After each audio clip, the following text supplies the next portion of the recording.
Again next ஜென்ரலாக students எங்கள்கிட்ட என்ன கேட்பாங்கன்னா, அப்ளிகேஷன் பண்ணதுக்கப்புறம் எனக்கு ரிசல்ட்ஸ் நோட்டிஃபிகேஷன் எப்போ வரும்? எனக்கு என்ன டைம் லைனில் பண்ணணும் அப்படின்னா, ஸோ இப்போ நான் முன்னாடி சொன்ன மாதிரி ஜான்வரி 15th வந்துட்டு application deadline, February 1st R 2nd வந்துட்டு டாக்குமெண்டேஷன்ஸ் டெட்லைன் எல்லா இயரும் கொடுப்பாங்க.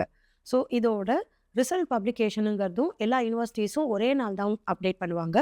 இட் இஸ் ஜென்ரலி ஒன்று மார்ச் எண்டு இல்லை ஏப்ரல் ஃபர்ஸ்ட் வீக்கில் போட்டுருவாங்க. ஸோ இது உங்களோட நோட்டிஃபிகேஷன் எப்படி வரும் அப்படின்னா, இந்த யூனிவர்சிட்டி அட்மிஷன்ஸ் .sc போர்ட்டல்லேருந்து தான் உங்களுக்கு அந்த நோட்டிஃபிகேஷன் ஆஃப் ரிசல்ட்ஸ் மாதிரி கொடுப்பாங்க.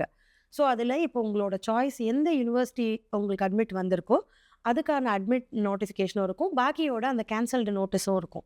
ஒரு சில ஸ்டூடெண்ட்ஸ்க்கு வெயிட் லிஸ்ட்டில் இருக்கிற இண்டிகேஷன்ஸும் வரும்.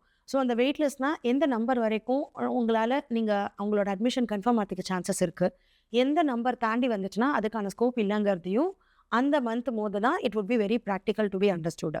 நெக்ஸ்ட் ஓகே இப்போ அட்மிட் வந்துடுச்சு அப்படின்னா நெக்ஸ்ட் ஸ்டெப்ஸ் என்ன அப்படின்னும் போது எல்லா யூனிவர்சிட்டிஸுமே உங்களுக்கு ஒரு டைம்லைன் கொடுத்துருப்பாங்க. எந்த டைம்குள்ளார நீங்கள் ஆஃபர் அக்செப்ட் பண்ணணும் அப்படின்னு சொல்லிட்டு. இந்த கண்ட்ரியோட ஆஃபர் அக்செப்டன்ஸ்னாலே டியூஷன் ஃபீஸ் பேமெண்ட்டு தான் அடுத்த ஸ்டெப் ப்ராசஸ். ஸோ இந்த டியூஷன் ஃபீஸோட டெட்லைன் வந்துட்டு ஒன்று ஏப்ரலில் கொடுப்பாங்க, இல்லை நிறையா யூனிவர்சிட்டிஸ் May 31st காமனாக டெட்லைன் மாதிரி கொடுத்துட்டு உங்களோட ஃபஸ்ட்டு செமிஸ்டருக்கான ஃபீஸு நீங்கள் பே பண்ணி ஆஃபர் அக்செப்ட் பண்ணணுங்கிறது ரூலாக வச்சுருப்பாங்க.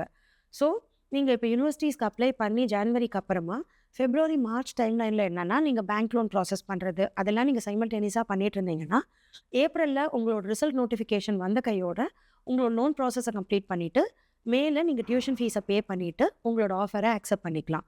ஸோ ஆஃபரை அக்செப்ட் பண்ணதுக்கு அப்புறமா சைமல்டேனியஸாக நீங்கள் பண்ண வேண்டிய ஒர்க்குன்றது அக்காமடேஷன்ஸ்க்கு அப்ளை பண்ணணும்.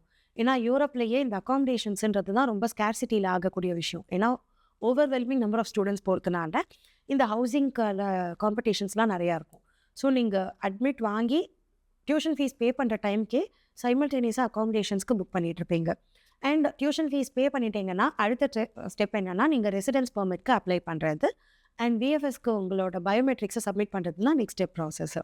ஸோ இது எல்லாம் எப்போ நடக்கும்னா next year between June and ஜூலைக்குள்ளார உங்களோட வீசாவோட ரெசிடென்ட் பெர்மிட் அப்ளிகேஷன்ஸ் நீங்கள் சப்மிட் பண்ணியிருப்பீங்க.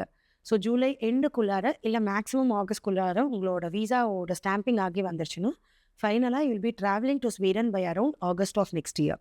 ஸோ இந்த டைம்லைனை கரெக்டாக நம்ம பண்ணிகிட்டே இருந்தோம்னா தேர் வில் நாட் பி ஒரு ஸ்லிப் ஷாட்ஸ் எங்கேயுமே இல்லாமல் போச்சுன்னா உங்களால் க்ளீனாக next September 2027 you will be able to hit the Sweden universities. இந்த ஸ்வீடன் ஸ்டடீஸோட அப்ளிகேஷன் ப்ராசஸ் அண்ட் அட்மிஷன்ஸோட ஜேர்னி இது வந்துட்டு ஒரு எக்ஸாஸ்டிவ் வீடியோவாக பண்ணியிருக்கேன். இது நிறையா பார்ட்ஸாக அப்லோட் ஆகிருக்கும், நீங்கள் எல்லாத்தையுமே வாட்ச் பண்ணிக்கோங்க. தேங்க்ஸ் ஃபார் வாட்சிங்.